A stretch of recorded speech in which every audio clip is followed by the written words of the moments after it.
President Trump has been pretty high on Kevin Hassett really since June. They had a bunch of private meetings in June that my sources told me went really well. And then, the process just, petered out a little bit. There have been so many sort of foreign policy challenges that he's been dealing with that the Fed search just took a little bit of a backseat. And so now it is cropping back up now that people are looking to Powell's term ending in 2026.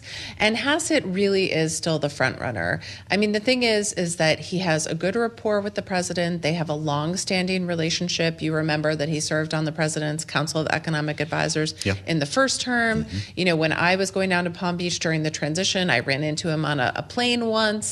He was in and out of Mar-a-Lago a lot then. He is someone that the president calls on the phone to speak about economic policy with. And over Kevin Warsh, he has the added benefit of proximity to Trump. He is the head of the National Economic Council, and he's in the West Wing every day. And he's been doing an almost daily audition on cable news to some extent or another, defending the president's economic policies. That's got to play a big role. That plays a huge role. And for Trump, that is such a key thing, someone who can sort of be out there defending his policies. He spoke at the Economic Club. I saw, yesterday that he's speaking at the Wall Street Journal CEO Summit in D.C. in early December. He is really doing a lot of high-profile interviews to kind of, I think, make his case with the hope that Trump will see it.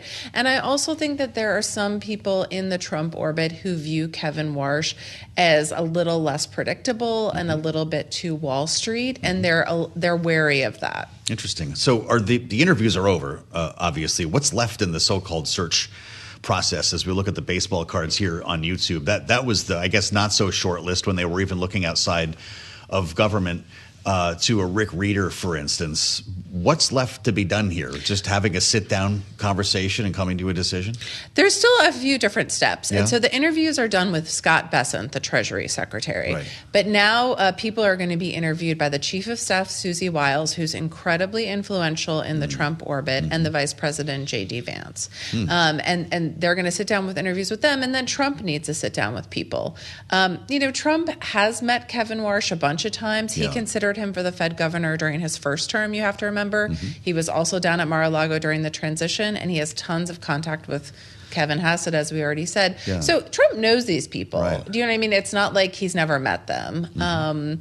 But, he's going to, and then Trump will do the interviews. He's been saying a lot. So there will be like an apprentice finalist interview then, right? With what you're saying with President Trump. Sure, there will be. I think the open question now is Scott Bessent has said that he's going to sort of narrow down the list of 5 now and give, Trump, let's say 3 to interview. And so the question is, who makes that final cut for the Trump interview? And I also think Scott Bessent is very wary of what happened with Secretary Mnuchin in the first term.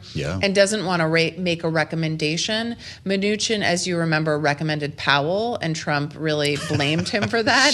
Scott Bessent has learned that lesson and is not going to tip the scale for any one of these candidates. J.D. Vance gets his own interview, huh? That's the one-on-one with J.D. That's I part don't of the know process. if they're doing it one-on-one or if he's going to do it with other White House officials. But the thing is, he is in the mix for this job. Understood. And I think that is interesting in and of itself. It absolutely is. Scott Bessent, correct me if I'm wrong, was his number one choice, right? It's part of the stump speech now almost. Every time hey, Scott, if you want the job, it's yours, but he says he likes the Treasury better. Is that who he preferred for this job? I think that he wants someone at the Fed who makes things simpler and who will follow his agenda. I think he really trusts Scott Bessent and is very high on him. So I think that we shouldn't discount in the 15th hour that there's some plot twist where, Scott Bessent maybe will get named both Treasury Secretary and Fed Chair. I think that's a possibility because I think Trump over many months has talked about that idea privately with people I talk to. I want to mention, and thank you, James, for this, 10-year note is showing a lower rate. We just gave up the 4 handle on the 10-year note. This is incredible. Dipping below 4% for the first time since late October.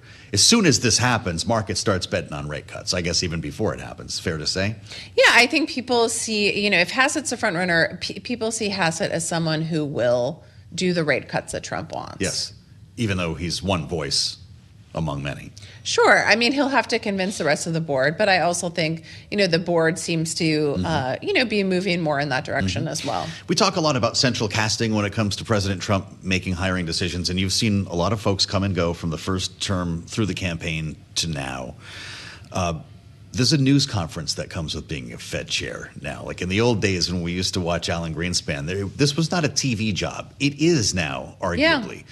How much of that factors into, and the look and the body language, the way we deal with reporters into the final decision? I think that factors in a huge amount. And I think that that's why you're seeing Kevin Hassett do these longer form interviews, because I think that, that is part of the apprentice style audition, to show that you can be on TV, not just for like a, 4-minute hit on a TV network, but, you can parry questions back and forth for 45 minutes as you would in a press conference. Kevin Hassett, it should be also said, wants this job. He wants the job. Let's be clear. He's campaigning for it internally.